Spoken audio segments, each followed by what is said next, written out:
Donc, la ferme de rue est développée autour de 3 axes. Le premier étant l'innovation sociale, l'économie sociale. Le second étant le développement du pouvoir d'agir et l'empowerment de la population qui nous entoure. Et le troisième étant l'ancrage dans la communauté et la réalité des concitoyens de notre quartier.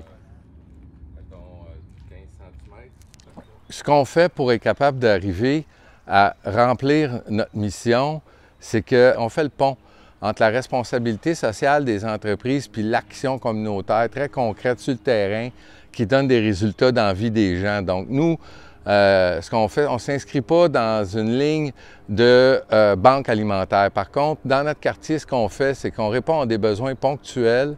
Et ça, c'est grâce à des partenaires corporatifs qu'on est en mesure de le faire. Je pense notamment à la Caisse populaire, au Fonds de solidarité de la FTQ, donc certains autres comme ça. Il y a Marie Montpetit qui s'est impliquée aussi, la députée qui est là depuis le tout début.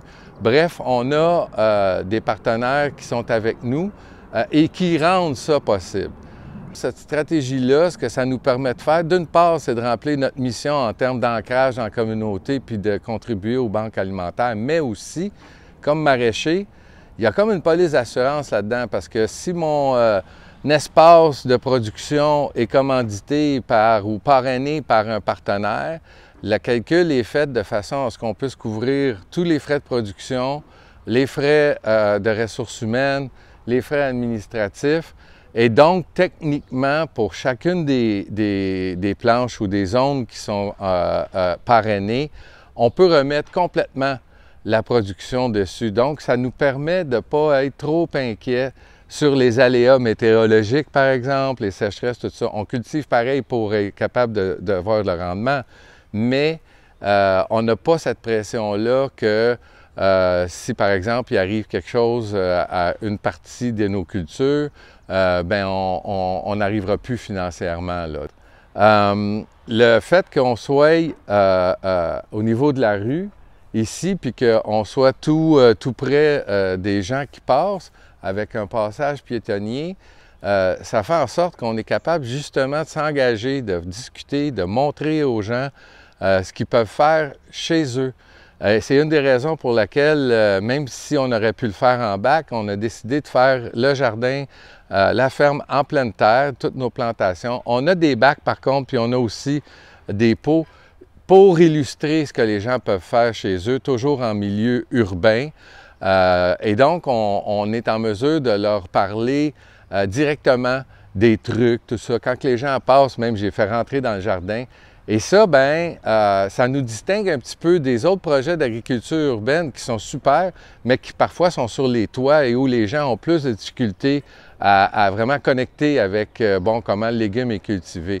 C'est quand tout le monde va s'y mettre que la différence va vraiment être significative. Donc, c'est pas le rôle de la ferme, c'est pas uniquement de répondre à tous ces besoins-là, mais c'est d'être le catalyseur de changement qui va faire en sorte que les gens vont voir que c'est possible de le faire pour eux-mêmes aussi. Puis ils ont une ressource, ils peuvent venir, là. On est vraiment, ça fait partie de la mission de la ferme, d'être au niveau des gens, d'être au niveau de la rue, puis de participer à l'éducation populaire de nos concitoyens.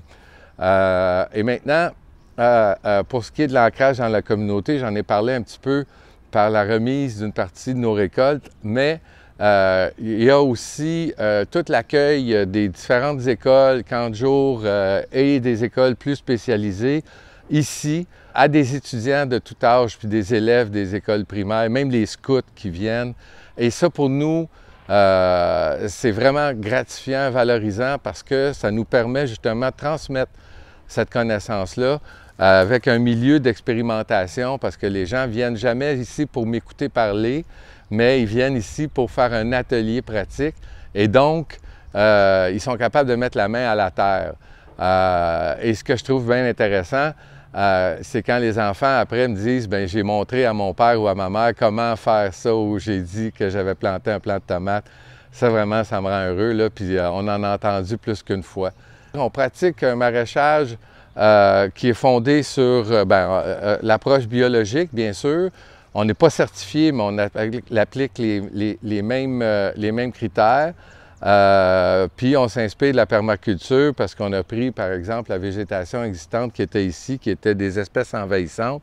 On a déchiqueté ces arbres-là, puis on les a tous intégrés à notre sol. Donc, il y a une partie du bois qui est intégrée au sol, puis on travaille vraiment la vie du sol pour être capable de faire nos cultures. Donc, c'est dans cet esprit-là qu'on travaille notre jardin, puis c'est dans cet esprit-là qu'on communique avec les gens, tous les petits trucs qu'on peut leur communiquer.